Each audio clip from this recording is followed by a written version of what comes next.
Class 1, Step 5, Make Offers. Yeah, make offers. So you've just got through identifying the homes that you like. Maybe you've listed a few that you absolutely want to make an offer on. The next step would be to actually write an offer and ask the seller, if they're willing to sell it to you at that price. There are three major components, Rebecca, to any offer. And without these three components, your offer is incomplete. The first one is price. Of course, it's actually the one that folks think about the most, forgetting about steps number 2 and 3. So I'm going to come back to price last. Let's talk about steps number 2 and 3, the terms.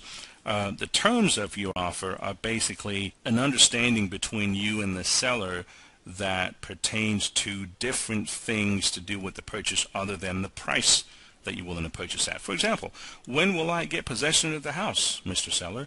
When are you going to move out? Hey, let's come to an agreement that you're going to be out at 5 o'clock on Wednesday the 31st. That's considered one of the terms of the offer. Who's going to pay for the home warranty? Hey, we've agreed on the price, but who's going to pay for the home warranty? How much of an earnest deposit do you need me to put down? Can I get away with just $500 or $100? Or are you going to help me with prorated property taxes or paying some of the association dues? Or is that gazebo going to stay? Are the built-in fans going to stay?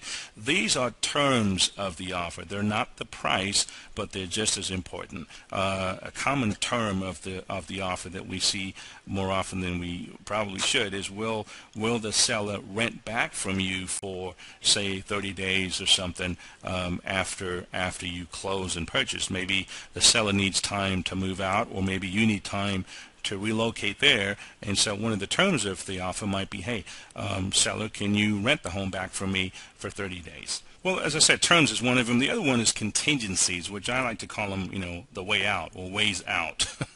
A contingency is really a milestone, or contingencies are milestones that you reach at certain points in the process or the contract at which certain decisions have to be made. Let me explain. An appraisal is a contingency. In other words, if the purchase contract is written up and the home's supposed to appraise for $150,000 and it appraises for $140,000, well, all of a sudden you've got a milestone here. A decision's got to be made.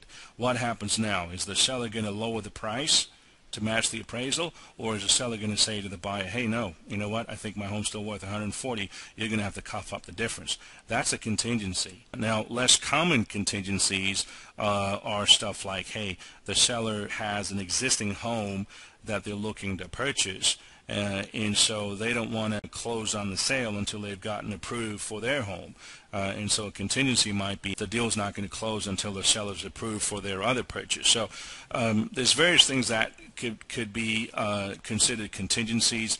A contract has many milestones or crossroads, if you would, which when those are reached, the buyer's got a way to opt out of the deal without loss. Now, FHA and VA financing particularly have added protection for the buyer's earnest deposit in the event that the contingency period runs out. And if you call our office, we'll talk to you about that more in detail. So you've talked about price, terms, and contingencies. Do I need to have more than one offer ready?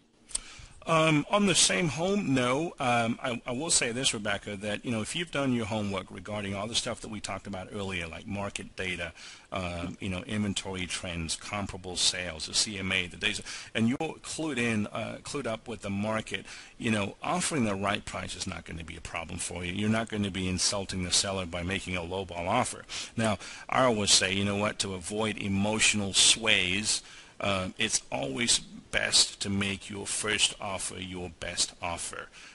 That way, if there's a bidding war and a price war that comes up, you're not going to be swayed and end up offering more than even the property's worth, or you're comfortable with, or you can afford, just because you're caught up in the emotional buzz of 10, 15 people trying to make an offer on that same home.